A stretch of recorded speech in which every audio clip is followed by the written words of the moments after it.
Hello, GSLIS students.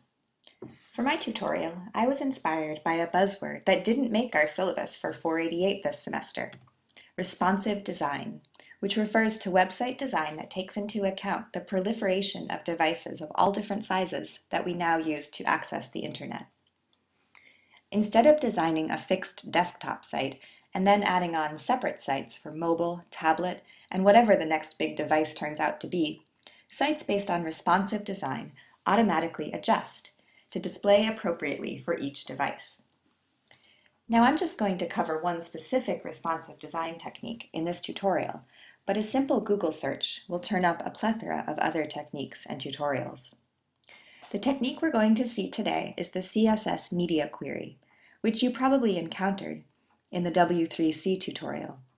It was originally used to style pages for printing, such as this article from the New York Times. Media queries were discovered to work quite well for responsive design purposes as well. Let's look at an example. Here is a very basic website that I designed for the sole purpose of testing this technique. Here's the source. The HTML is almost as simple as can be, just a title, an image, two lists, and a footer with one link. The only tricky thing in here is the CSS span, which I used for the color effect in the header that shows my name. Now let's look at the style sheet that this page references. Also very simple, right? Apart from the body and three divs, it's just the text and link styling. Next, I made an example of what not to do for responsive design. The HTML is pretty similar, but the style sheet it calls looks like this. Note the use of the position attribute with the values absolute and fixed. Those are dead giveaways of an unresponsive site. Now watch as I resize my browser window.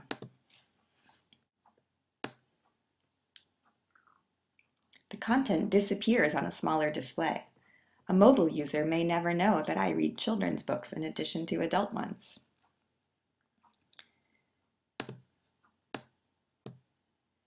Finally, here is the very basic responsive site.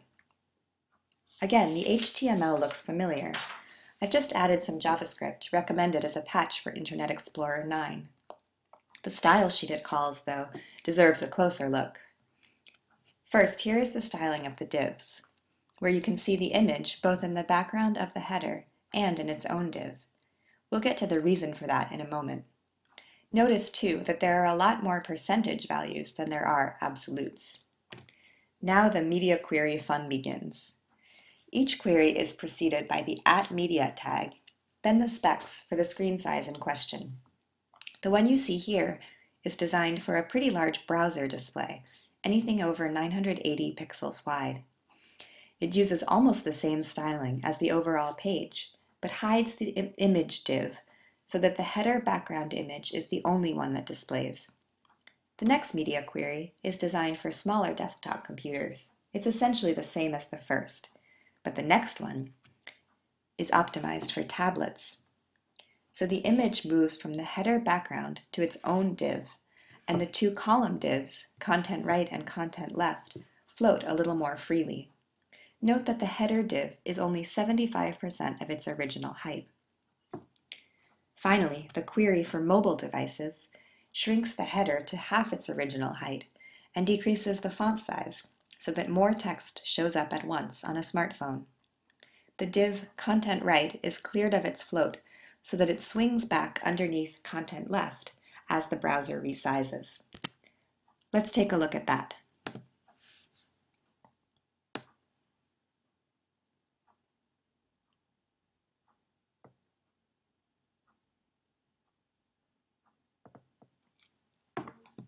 I've been resizing my browser window to show how the site changes on a smaller display. But there are more sophisticated ways to test responsive design.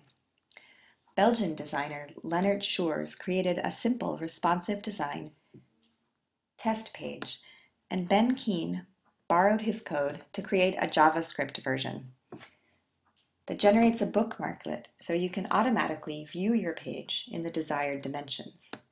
Let's look at the latter tool in action.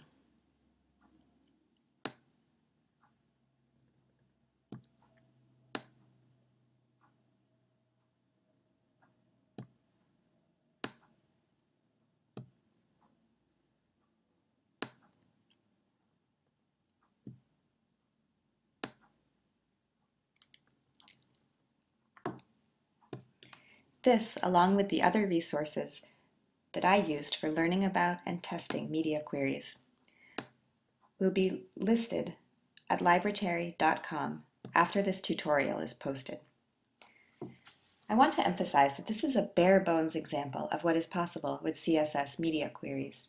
There are many, many other possibilities. Also, not everyone in the design community thinks media queries are the be-all and end-all of responsive design.